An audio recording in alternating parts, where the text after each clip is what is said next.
We've been in this home about 20 years, but we never gave any thought to what if. For Don Greeley and his wife, the what if happened a few months ago when Joan suffered a stroke, limiting her mobility. Suddenly, the two-story home in Arlington, Virginia, where they lived for the past 20 years, became difficult to navigate. The couple in their 70s was forced to make changes so that Joan could rehab at home, and they turned to universal design principles to make their home safer and more comfortable. So, Don, this is one of the areas where you had to make a lot of changes. Yeah. About the time that Joan was ready to come home, we needed a new toilet. And this assists a handicapped person because they don't have to move as far to get to the seat. They also added features like grab bars, a seat for the tub, and a chair lift. But in many ways, it isn't enough. Thick rugs and narrow hallways and doors still give Joan problems that could have been avoided had the couple known about universal design years ago. Universal design is sort of a broad movement that's happening, trying to find ways to make things work for all people. And as we age, and it's increasingly important. John Salmon is an architect specializing in universal design. After the children left, he and his wife Ann found this fixer-upper in Tacoma Park, Maryland, and turned it into a lovely home that's stylish, flexible, and safe for the grandkids as well as the grandparents. My mom uses a walker, but she comes to our house and enjoys it tremendously. The features begin right at the doorway, where a no-step entry makes access easy for wheelchairs and my crew's heavy equipment. The elevator saved us from lugging it upstairs, and the wider open floor plan makes for easy maneuvering.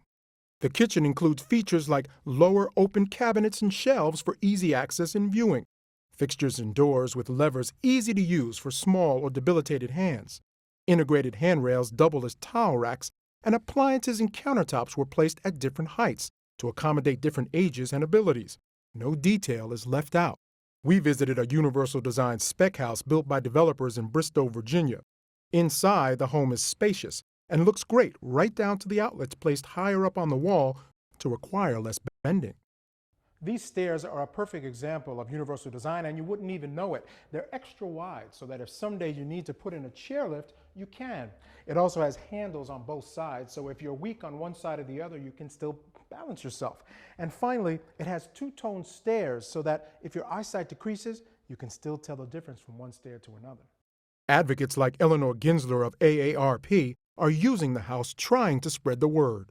And bathrooms are important. A lot of accidents happen in bathrooms. Absolutely. You need that bathroom to be safe and comfortable. You need enough space to move around in. You need the flooring to be non-skid so you don't fall. And a feature right here at the sink is the fact that there is an open space underneath that sink. If you need to wheel a walker or a wheelchair under there, you can do that. Sure. The last feature here which is wonderful. This could be a place to store towels, or it could be a bench for you to sit on and help you get into that tub.